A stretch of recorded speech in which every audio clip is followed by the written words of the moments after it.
Everyone, आपके favourite channel तुझको चलना होगा पे आपका स्वागत है। और बहुत लंबे गैप के बाद आज हम लोग डिस्कशन कर रहे हैं। मल्टीटास्किंग होने के कारण कई बार वीडियोस बनाना मुश्किल होता है, पर आज बहुत दिनों बाद ये अवसर मिला तो आपके सामने ये वीडियो लेकर हम हाजिर हैं। आप देख रहे हैं कि हमारे साथ हमारे अदर डॉक्टर्स हैं जिनको मैं कुछ बताने जा रही हूँ, पर आप परेशान ना हो, हम ऐसी लैंग्वेज में बताएंगे कि इससे आप सबको भी कुछ ना कुछ लाभ मिलेगा। तो आज का हमारा टॉपिक है ASCVD risk factors and lipid management, यानी कि आपको हार्ट डिजीज के लिए कौन कौन से रिस्क फैक्टर्स होते हैं जिनको आपको कंट्रोल करना होता है, और कौन सी कंडीशंस होती हैं जिसमें आपको कोलेस्ट्रॉल की दवा के लिए श्योर शॉट जाना पड़ता है। तो हम शुरू करते हैं। और हमारे साथ हमारे डॉक्टर्स हैं जिन्होंने अपना महत्वपूर्ण समय निकाला है अपनी वार्ड की ड्यूटीज से। इनको मैं बताने जा रही हूँ।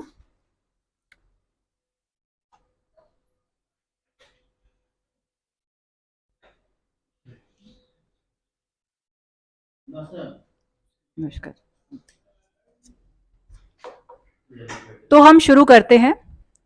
हम सभी जानते हैं कि ASCVD रिस्क फैक्टर्स यानी कि एथेरोस्क्लेरोटिक कार्डियोवैस्कुलर डिजीज, जो कि heart disease, brain stroke, TIA और पेरिफेरल वैस्कुलर डिजीज, इन सारी डिजीजेस को बताती है जिसमें कहीं ना कहीं आपके शरीर की जो खून की नलियां हैं वो ब्लॉक होती हैं।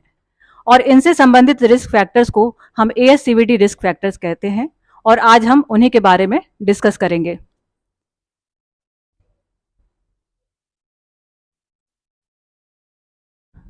इसमें आपके बहुत ज़रूरी है कि आपकी एज को आपको जानना है। बढ़ती हुई एज के साथ ये रिस्क फैक्टर सभी में आ जाते हैं, इसीलिए आपको लाइफस्टाइल को सुधारने को कहा जा रहा है। आज की जो स्ट्रेसफुल लाइफ स्टाइल है, जो कि बहुत ज़्यादा स्ट्रेस और जंक फूड पे बेस्ड हो गई है, उसको सुधारना होता है।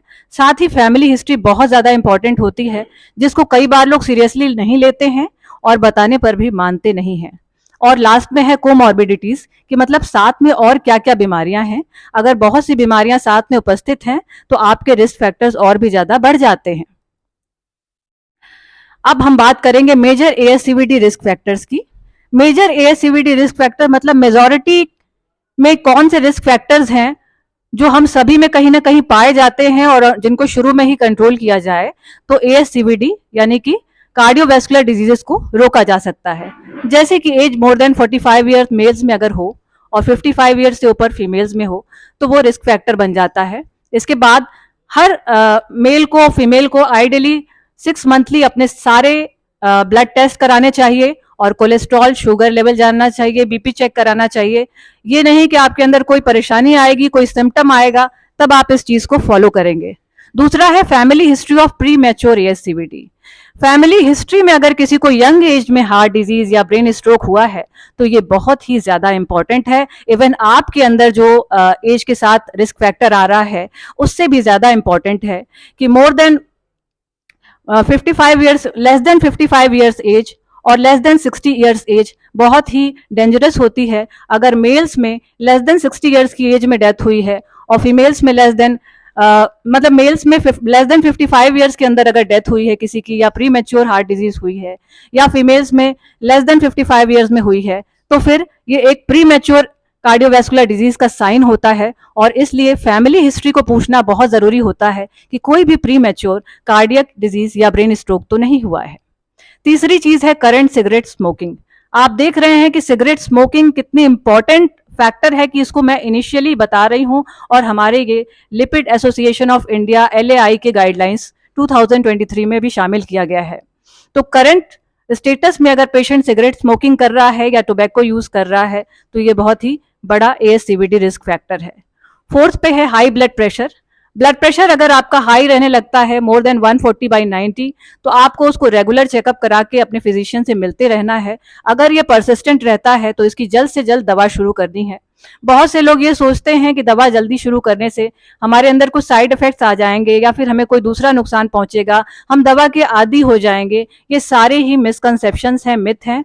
एक्चुअली हाई ब्लड प्रेशर का ट्रीटमेंट जल्दी स्टार्ट करने से आप हार्ट डिजीज से बचे रहते हैं, इसलिए इसको जरूर करना है। 5वें नंबर पे है लो HDL-C। HDL आपको हमेशा ही बताया गया है कि गुड कोलेस्ट्रॉल को कहते हैं। हमारे अंदर बैड कोलेस्ट्रॉल कम होने चाहिए और गुड कोलेस्ट्रॉल का लेवल हाई होना चाहिए। तो अगर HDL-C लेस देन 40 होता है तो भी हमारे लिए ये रिस्क फैक्टर होता है।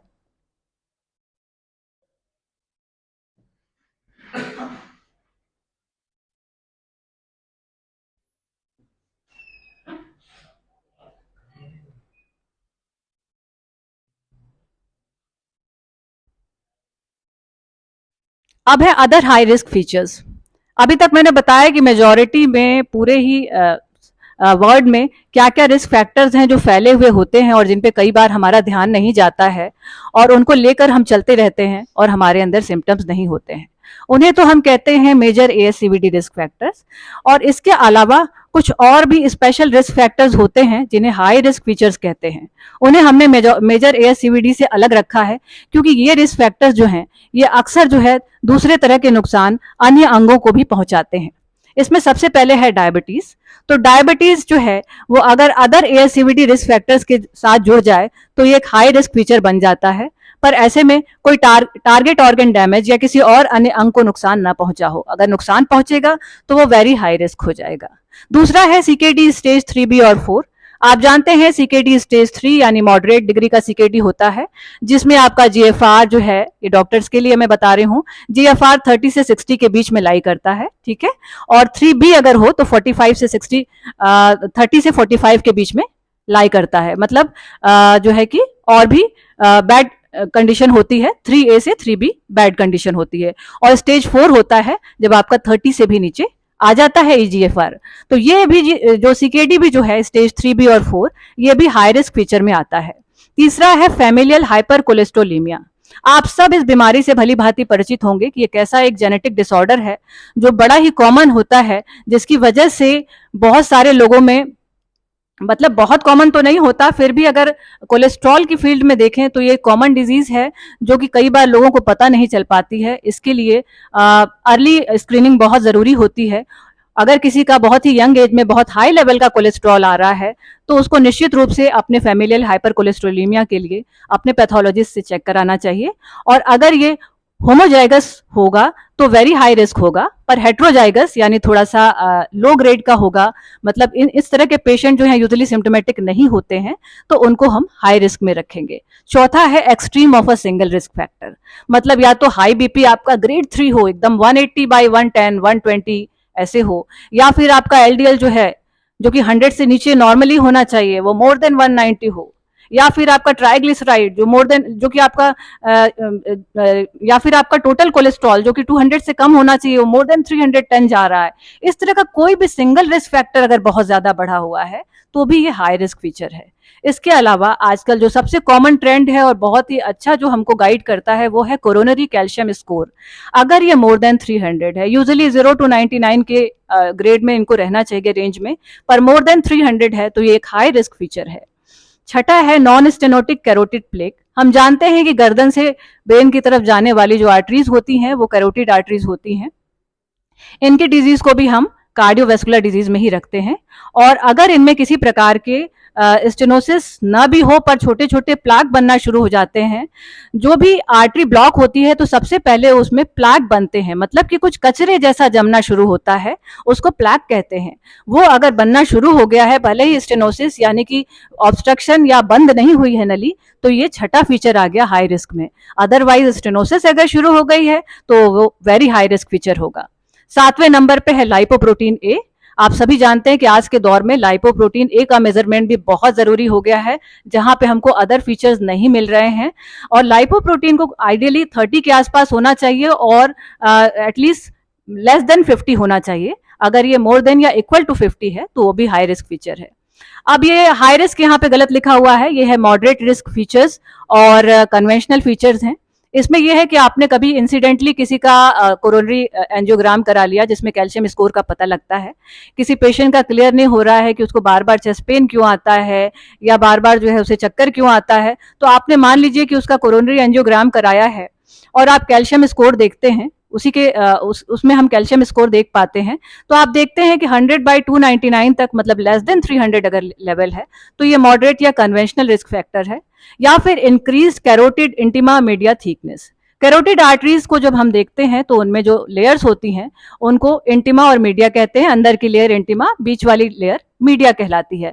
अगर इनकी थिकनेस बढ़ जाए तभी हम समझ जाते हैं कि कैरोटिड एथेरोस्क्लेरोटिक आर्टरी डिजीज की शुरुआत हो गई है, और इसकी जो इसका जो लेवल है वो हमेशा लेस देन 1 होना चाहिए।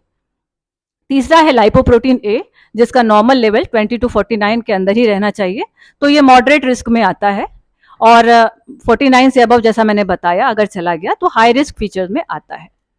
फिर है impaired fasting glucose. Impaired fasting glucose किसे कहते हैं? जिनका फास्टिंग ग्लूकोज जो है वो 100 से 125 के बीच वेरी करता रहता है। आप सभी जानते हैं फास्टिंग ग्लूकोज हमेशा देखते हैं 100 से 125 के बीच अगर वेरी करता रहता है तो ऐसे पर्सन भी सब्जेक्टेड हैं सारे मॉडिफाइड लाइफ स्टाइल को करने के।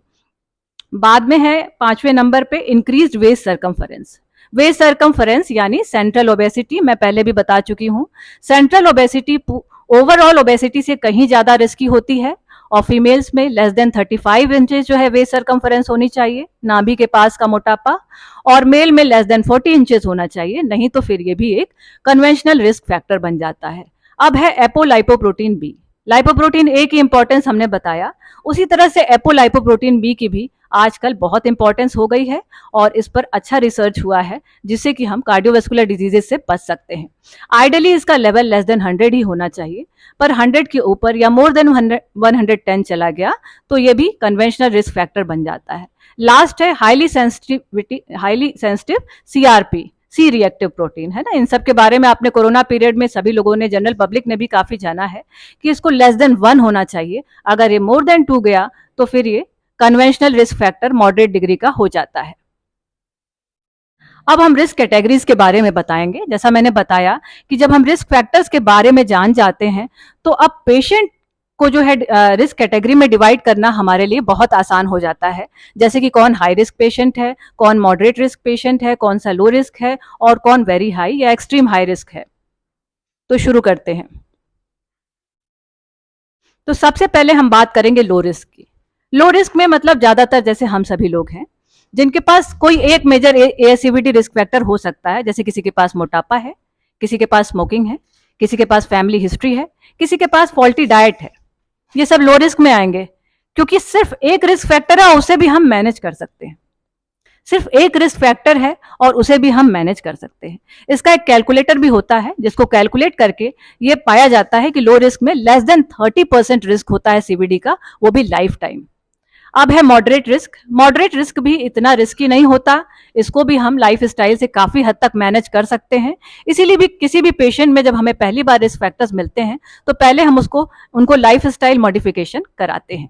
तो इसमें आते हैं 2 मेजर एएससीवीडी रिस्क फैक्टर, जैसे कोई ओबीज भी है और स्मोकिंग भी कर रहा है, या फिर कोई फैमिली हिस्ट्री भी है और फिर भी जो है फॉल्टी डाइट भी है, खाना भी बहुत ज्यादा खाया जा रहा है, इस तरह का हो। या फिर दूसरा है low risk with more than 1 moderate risk non conventional risk factor. मतलब एक जो है मेजर एएससीवीडी रिस्क फैक्टर कोई हो गया और एक उसके साथ नॉन कन्वेंशनल रिस्क फैक्टर जो मैंने अभी बताया मॉडरेट वाले हैं, तो भी इसको मॉडरेट रिस्क में रखेंगे, क्योंकि 2 रिस्क फैक्टर तो हो ही गए ना, तो इसको हम मॉडरेट रिस्क में रखेंगे। इनमें जब कैलकुलेट किया जाता है तो पाया जाता है कि लाइफ टाइम सीवीडी रिस्क जो है वो मोर देन 30% है। नेक्स्ट है high risk and very high risk. यही मैं आपको बता रही थी कि हमारे पास जो पेशेंट्स आते हैं एक्चुअली वो वेरी हाई रिस्क होते हैं। हॉस्पिटल आते आते वेरी हाई रिस्क में लोग पहुंच जाते हैं। उससे पहले आती है हाई रिस्क कैटेगरी, तब तक पेशेंट अपने को निग्लेक्ट करते रहते हैं। तो हाई रिस्क में आप क्या देखते हैं? More than 3 major ASCVD risk factors, मतलब स्मोकिंग भी कर रहा है कोई, ओबेसिटी भी है और फैमिली हिस्ट्री भी है। तो ये more than major ASCVD risk factor हो गए मोर देन 3। ऐसे पेशेंट बाई चांस अगर हाई बीपी लेके आते हैं और उनकी यंग एज है तो उनको दवा देनी पड़ती है। देखा कैटेगराइजेशन का क्या फायदा है। दूसरा है 2 major ASCVD risk factors with more than 1 और equal to 1 moderate non conventional या मॉडरेट रिस्क फैक्टर जो मैंने बताया था। नॉन कन्वेंशनल वाले जो मॉडरेट रिस्क फैक्टर्स होते हैं, एक वो हो और 2 मेजर हो, तो भी इसको हाई रिस्क में रखते हैं, क्योंकि ये भी 3 रिस्क फैक्टर्स हो गए। और लास्ट है कि more than 1 other high risk features, या फिर इनमें से कोई भी रिस्क फैक्टर जो है एक से ज्यादा अगर मिले इसी हाई रिस्क कैटेगरी में से, तो भी जो है हम उसको सीरियसली लेते हैं। अब आता है very high risk group patients का। ये सबसे कॉमन है कैटेगरी जो हमारे पास आती है, आइदर ओपीडीज में या फिर आईपीडीज में या फिर इमरजेंसी में, कहीं भी जहां पे आती है वो वेरी हाई रिस्क ग्रुप होता है। ये क्या होते हैं? प्री एग्जिस्टिंग एएससीवीडी, मतलब कि उनको ऑलरेडी एस्टेब्लिश्ड कार्डियोवैस्कुलर डिजीज हो गई है। जैसे कोई एक्यूट एमआई लेके आ गया, या पहले से ही उसको क्रोनिक स्टेबल एंजाइना था, वो उसको नेग्लेक्ट करता था, या फिर डायबिटीज जो कि मैंने बताया कि ये स्पेशल रिस्क फैक्टर में आता है, इसको हम स्पेशल कैटेगरी में रखते हैं। डायबिटीज जो है दो other major ASCVD risk factors के साथ मिल जाए और उसमें जो है दूसरे अंगों को नुकसान पहुंचना शुरू हो गया हो, है ना, या फिर उसमें दूसरे अंगों को नुकसान पहुंचना शुरू हो गया हो, तो वो वेरी हाई रिस्क है। और चौथा है फैमिलियल होमोजाइगस हाइपर कोलेस्ट्रोलीमिया। हमने बताया था कि अगर हाइपर कोलेस्ट्रोलीमिया जो जेनेटिक वाली होती है, जिसको फैमिलियल हाइपर कोलेस्ट्रोलीमिया कहते हैं, अगर वो हेट्रोजाइगस है, मतलब आधे जीन्स पर ही है, तो वो कम नुकसानदेह होती है और उसको हम वेरी हाई रिस्क में नहीं रखते हैं। पर अगर वो होमोजाइगस है तो उसे वेरी हाई रिस्क में रखते हैं। यहीं पर मैं एक बात और बताना चाहूंगी कि ये तो लिपिड एसोसिएशन ऑफ इंडिया की गाइडलाइन है, साथ में हम यूरोपियन गाइडलाइन को जो फॉलो करते हैं उसमें हाई रिस्क कैटेगरी में हम डायबिटीज को भी रखते हैं। वो डायबिटीज जिसमें अदर रिस्क फैक्टर्स ना हो और जिसमें कोई दूसरे अंग को नुकसान ना पहुंचा हो, ठीक है। पर वेरी हाई रिस्क में हम तब डायबिटीज को रखते हैं जब उसके साथ अदर रिस्क फैक्टर्स भी हो और कहीं ना कहीं दूसरे अंग को नुकसान भी पहुंच गया हो। नेक्स्ट, अब आता है एक्सट्रीम रिस्क, जो सबसे डेंजरस है, जिसके बारे में मैं बता रही हूँ, जिसकी गाइडलाइन को सिर्फ लिपिड एसोसिएशन ऑफ इंडिया ने दिया है।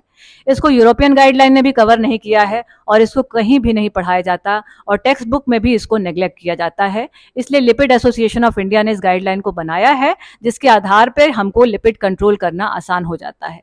इसमें पहले है कैटेगरी ए।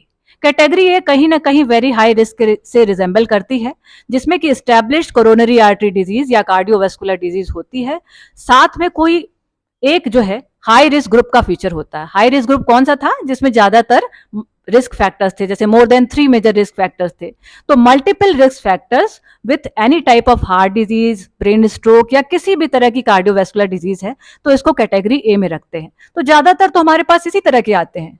तो कहीं ना कहीं ये कैटेगरी जो है वेरी हाई रिस्क से रिजेंबल कर रही है, तो इनका जो मोड ऑफ मैनेजमेंट होगा वो वेरी हाई रिस्क जैसा ही होगा और इनका जो हम टारगेट एलडीएल रखेंगे वो भी वेरी हाई रिस्क जितना ही होगा। तो एक्सट्रीम रिस्क कैटेगरी ये कहीं ना कहीं वेरी हाई रिस्क की तरह ही हो गया। अब जो इंपॉर्टेंट है वो है कैटेगरी बी। कैटेगरी बी में क्या है कि एस्टैब्लिश हार्ट डिजीज या एस्टैब्लिश ब्रेन स्ट्रोक या किसी भी तरह का एस्टैब्लिश कार्डियोवैस्कुलर डिजीज के साथ फीचर्स होंगे वेरी हाई रिस्क ग्रुप के, ठीक है।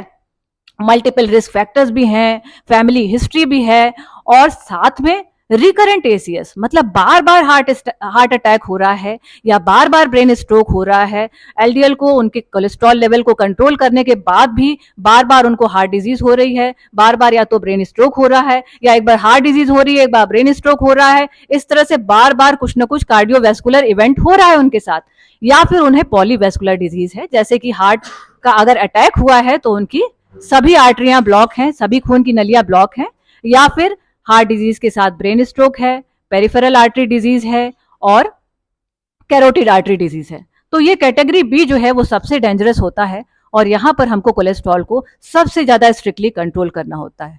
नेक्स्ट, और आगे बढ़ाते जाइए बता, और हाँ बढ़ा, हाँ अब है टारगेट एलडीएल गोल। नहीं, इसको बढ़ाए,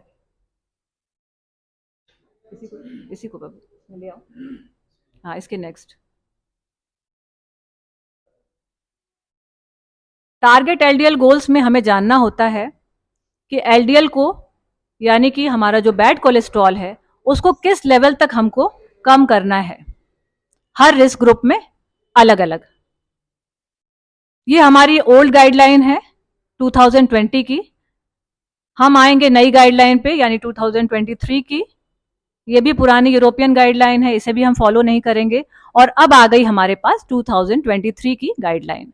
हमने आपको बताया कि आज के समय में 3 चीजें हैं जिसे हमें कंट्रोल करना होता है। लोग अपना पूरा लिपिड प्रोफाइल करा करके बहुत खुश हो जाते हैं, अपना ट्राइग्लिसराइड लेवल देख के खुश हो जाते हैं, टोटल कोलेस्ट्रॉल लेवल देख के खुश हो जाते हैं, पर ये सब भी हमारे काम नहीं आता। जो मेन 3 कल्प्रिट्स हैं वो है LDL cholesterol, non HDL cholesterol and ApoB. ApoB के बारे में अभी हमने बात किया। आमतौर पे एलडीएल का लेवल लेस देन 100 होता है नॉर्मल पब्लिक में, जैसे हम सभी जिन्हें कोई बीमारी नहीं है। नॉन एचडीएल का लेवल लेस देन 130 होता है आमतौर पे, और एपोबी भी यूजुअली लेस देन 100 होना चाहिए। पर क्या ऐसा होता है? और अगर होता भी है तो आगे जहां पे रिस्क ग्रुप है वहां हमें किस लेवल तक इन्हें कंट्रोल करना है? तो हम नीचे से शुरू करते हैं, मतलब हाई रिस्क से। ठीक है, तो हाई रिस्क कैटेगरी के पेशेंट जो हैं ये वो वाले हैं जो हमारे तक कभी कभी पहुंच भी जाते हैं और कभी निग्लेक्ट करने की वजह से नहीं भी पहुंच पाते हैं, जिनमें more than 3 major ASCVD risk factors होते हैं। तो उनको जो है कितना अपना लेवल रखना चाहिए? तो उन्हें जब वो पैथोलॉजी में अपनी रिपोर्ट देखते हैं तो लिखा होता है लेस देन 100 इज नॉर्मल, लिखा होता है, पर उनका चाहिए मुझे लेस देन 70। एलएआई गाइडलाइन क्या कहती है कि हमें चाहिए लेस देन 70। जिनमें मल्टीपल रिस्क फैक्टर्स हैं उनका LDL level, bad cholesterol level less than 70 होना चाहिए, तब वो सेफ हैं। चाहे वो अपनी लाइफ स्टाइल से सुधारें या फिर अपने फिजिशियन से मिलें और अपने को कोलेस्ट्रॉल की दवा दिलवाना शुरू करें, तब वो सेफ हैं। Non HDL usually less than 130 होता है, पर हमें कितना चाहिए? हाई रिस्क में हमें चाहिए लेस देन 100। कितने लोग बॉदर करते हैं इस चीज को? नहीं करते। थर्ड है एपोबी। एपोबी का लेवल मैंने बताया कि ये भी 100 के अंदर ही रहना चाहिए। ये हमें चाहिए less than 80 high risk group में। अब आता है वेरी हाई रिस्क ग्रुप, जो हमारे पास आते हैं जिनमें एस्टैब्लिश कार्डियोवैस्कुलर डिजीज या ब्रेन स्ट्रोक है, मतलब ऑलरेडी इनको कार्डियोवैस्कुलर डिजीज हो चुकी है, केवल रिस्क फैक्टर्स ही नहीं है, कार्डियोवैस्कुलर डिजीज हो चुकी है। वहां पे हमारा गोल क्या है? वहां पे आइडियली हमारा गोल है less than 50 according to the guideline, पर किसी कंडीशन में अगर हम नहीं कर पाते तो एटलीस्ट लेस देन 70 हमें लाना है। यही वजह है कि एक बार हार्ट अटैक या ब्रेन स्ट्रोक होने के बाद पेशेंट को हमें बार बार फॉलो अप के लिए बुलाना होता है, उनके इस गोल को, इस टारगेट को देखने के लिए कि हमारे कोलेस्ट्रॉल की दवा से वो कहां तक पहुंचे। वो सोचते हैं कि उनकी रिपोर्ट नॉर्मल हो गई है, पर हम उन्हें एक्सप्लेन करते हैं कि नहीं, अभी आपका लेवल हमें लेस देन 70 चाहिए या फिर लेस देन 50 चाहिए, जैसी कैटेगरी है। इसी तरह वेरी हाई रिस्क में नॉन एचडीएल का जो लेवल है वो लेस देन 80 है और एपोबी का लेवल लेस देन 65 है। अब थर्ड पे आती है कैटेगरी ए। थोड़ा सीक्वेंस गलत लिखा हुआ है इसमें। कैटेगरी ए जो है हमने बताया कि हूबहू वेरी हाई रिस्क की तरह ही इसका मैनेजमेंट लाइन होगा और इसका गोल होगा। तो इसमें extreme high risk category A में हमें एलडीएल चाहिए लेस देन 50 और नॉन एचडीएल चाहिए लेस देन 80 जैसे वेरी हाई रिस्क ग्रुप में, और एपोबी चाहिए लेस देन 65। अब लास्ट में आता है most dangerous group, extreme high risk group, जिसमें कि आपको पॉलीवैस्कुलर डिजीज है, कई बार हार्ट अटैक हुआ है, कई बार ब्रेन स्ट्रोक हुआ है, कभी हार्ट अटैक हो रहा है, कभी ब्रेन स्ट्रोक हो रहा है, कुछ ना कुछ लगा हुआ है, बहुत ही स्ट्रॉन्ग फैमिली हिस्ट्री भी है साथ में, और फैमिली में प्री मैच्योर कार्डियक डेथ या प्री मैच्योर ब्रेन स्ट्रोक के कारण डेथ की भी हिस्ट्री है। तो वहां पे आप किस तरह से कोलेस्ट्रॉल मैनेजमेंट करेंगे और कहां तक आपको पहुंचना है? तो यहाँ पे आपको एलडीएल लेस देन या इक्वल टू 30 लाना है। कोई इमेजिन नहीं करेगा कि एलडीएल इस लेवल का लो आपको चाहिए, पर हम पूरी कोशिश करके उसे लाते हैं अकॉर्डिंग टू द गाइडलाइंस। और नॉन एचडीएल का लेवल हमें लेस देन 60 चाहिए होता है और एपोबी का लेवल लेस देन 50 चाहिए होता है। मैं समझती हूँ आप सबने इसको नोट डाउन भी कर लिया होगा और समझ में भी आ गया होगा। आगे हम आज हम यहीं पे इसको खत्म कर रहे हैं ताकि आप इसको मेमोराइज कर सके, और आगे जो है हम बताएंगे कि इस गोल को पाने के लिए हम किस डोज में कोलेस्ट्रॉल की दवा देते हैं। और जनरल पब्लिक से मुझे उम्मीद है कि उन्हें भी काफी हद तक इससे लाभ हुआ होगा और ये समझ में आ गया होगा कि कोलेस्ट्रॉल लेवल को लेकर उनके सीनियर्स क्यों इतने ज्यादा स्ट्रिक्ट होते हैं, उनके डॉक्टर्स क्यों इतने ज्यादा स्ट्रिक्ट होते हैं, और कोलेस्ट्रॉल को स्ट्रिक्टली कंट्रोल करना कितना जरूरी होता है। और ये वादा करना कि हम जो है अपने को ठीक कर लेंगे, अपने को हम स्लिम कर लेंगे, ये लाइफस्टाइल इतनी अच्छी कर लेंगे कि हमारा कंट्रोल हो जाएगा, तो कितना भी कंट्रोल होगा पर ये गाइडलाइन को फॉलो नहीं कर पाएगा। तो इसलिए आपको अपने फिजिशियन को, अपने कार्डियोलॉजिस्ट को मिलना है और इस लेवल की कोलेस्ट्रॉल की दवा लेना है कि आपको ये गोल्स अचीव हो जाए, और इसको आपको फॉलो करना है। Thank you.